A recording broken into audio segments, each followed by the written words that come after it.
In this video, I'm sharing with you 3 very common English grammar mistakes and how to fix them. Before we start, make sure you download your free English grammar booklet from the video description. Okay, the first mistake, I prefer tea than coffee. That's incorrect. So what is the problem? The problem is the word than. We don't use than with prefer. Instead, you need the word to. So to prefer something to something.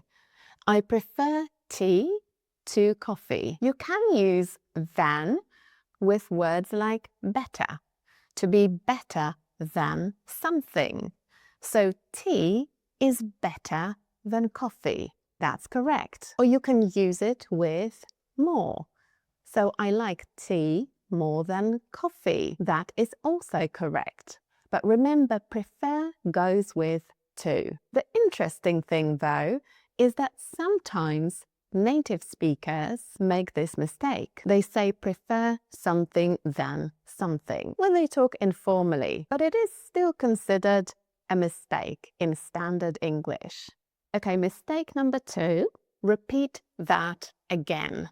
That's incorrect because the word to repeat already includes the meaning of again. So you don't need to say repeat and again. You just need to say repeat. So could you repeat that, please? You can also say, could you say that again, please? And the final mistake, my office is near from here. That's incorrect. Sometimes I also hear another mistake, which is near to here. That's also incorrect. You actually don't need anything after near. So it's just near here. So the correct version of this sentence is my office is near here. You can use the phrase not far from. That's correct. So my office is not far from here. You can also say close to. So my office is close to here. So it's near here. It's not far from here. It's close to here. These are all the options you can choose from. Now the word nearby, it's quite a confusing word, and you can use it in different ways because it can be an adverb or an adjective. First, my office is nearby. What does it mean?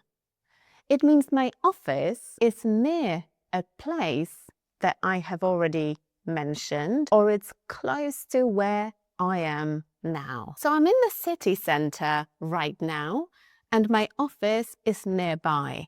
So it's close to where I am right now. It's close to the city centre. And you don't need anything after nearby. That's the end of your sentence. My office is nearby. But nearby can also act as an adjective. So it can describe something else. For example, a nearby village. So that's a village that is close to another location that we have spoken about. For example, we went on holiday to Brighton and we had dinner in a nearby village. So I mentioned Brighton, and then a nearby village is a village which is close to Brighton. And in this sentence, it's an adjective and it describes the word village. Now leave me a comment and tell me, what did you learn from this video? What was new? And don't forget to download your free English grammar booklet from the video description. And I'll see you in the next video. Bye!